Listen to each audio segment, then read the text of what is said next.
Peace. Welcome to Spears and Mics, hip hop culture, knowledge, and the streets. Today I wanted to talk about Cesar Chavez.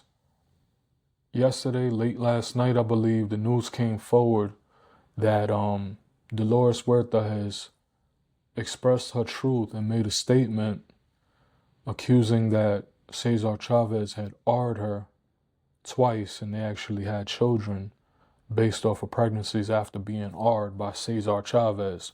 I'm not going to say the word due to the ban on YouTube, and also I don't want to trigger any pain or harm to any survivors that have experienced that, but I think you all know what I mean. I want to read Dolores Huerta's comment, and because I don't want to quote it, I'd rather just read it, and let's talk a little bit about it afterwards. So it says, I am nearly 96 years old, and for the last 60 years I've kept a secret because I believed that exposing the truth would hurt the farm worker movement that I've spent my entire life fighting for. I've encouraged people to always use their voice. Following the New York Times multi-year investigation into sexual misconduct by Cesar Chavez, I can no longer stay silent and must share my own experiences. As a young mother in the 1960s, I experienced 2 sexual encounters with Cesar. The first time I was manipulated and pressured into having sex with him, and I didn't feel I could say no because he was someone that I admired, my boss and leader of the movement. I had already devoted years of my life to. The second time I was forced against my will in an environment where I felt trapped. I had experienced abuse and sexual violence before, and I convinced myself that these were incidents that I had to endure alone and in secret.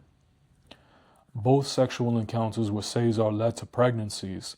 I chose to keep my pregnancy secret, and after the children were born, I arranged for them to be raised by other families that could give them stable lives. Over the years, I've been fortunate to develop a deep relationship with these children who are now close to my other children, their siblings. But even then, no one knew the full truth about how they were conceived until just a few weeks ago. I carried this secret for a long time as I did because building the movement and securing farm worker rights was my life's work. The formation of a union was the only vehicle to accomplish and secure those rights, and I wasn't going to let Cesar or anyone else get in the way. I channeled everything that I had into advocating on behalf of millions of farm workers and others who were suffering and deserved equal rights. I have never identified myself as a victim, but I now understand that I am a survivor of violence, of sexual abuse, of domineering men who saw me and other women as property or things to control.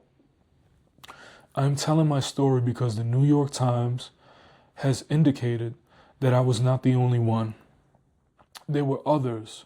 Women are coming forward sharing that they were sexually abused and assaulted by Cesar when they were girls and teenagers.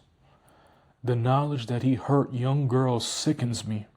My heart aches for everyone who suffered alone and in silence for years.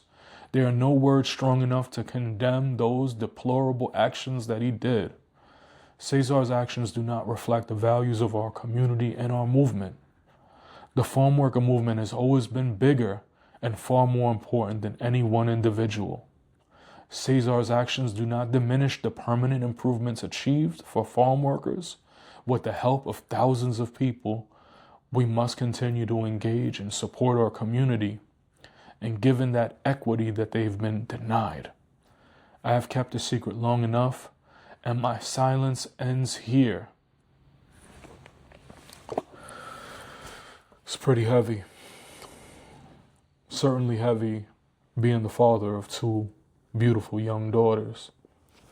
And just thinking how important it is to protect them and praying that they never have to experience these horrible things that she experienced. I can say this. I salute the Sister Dolores Huerta for coming forward and speaking her truth. I stand with you. Zulu stand with you. And we pray that you're restored and healed and you find strength to overcome all these challenges and obstacles and pain that you're facing. I mean that wholeheartedly. And to all communities, all organizations, all movements, we need to protect our own, our women, our children, female and male, from these predators, these people of power, these so-called heroes that have exposed themselves. We, the Zulus, know. We know. We know how hard it is to overcome that. We know the challenges. But we as a community, and we as a movement, and we as a people, and I'm generalizing this, we need to watch our youth and protect them and protect the women. Because we cannot allow predators to cause harm and hurt our loved ones anymore. So when people come forward and say their truths, let's stand by them. Let's not ridicule them. Let's not shame them. Let's not doubt them. Let's not name call, because I see a lot of people saying, oh, why now? Why now? It's the same thing y'all say every time someone comes forward with the truth. Y'all don't believe nothing. It's true. I mean, I don't know if this is true. I believe her, so I'll take it as true. But what is true is that y'all don't believe nothing. Because y'all don't want to take action. Y'all just want to silence it and keep it going. And keep waving the flag. But enough is enough. Let's stand on truth and let's take action to prevent this from happening. It's an important discussion that every organization, every movement has to take place. You know, it has to happen. Whether you want to do it or not. Whether you want to take action or not. It's time to organize. It's time to stand on business. It's time to speak the truth and take action.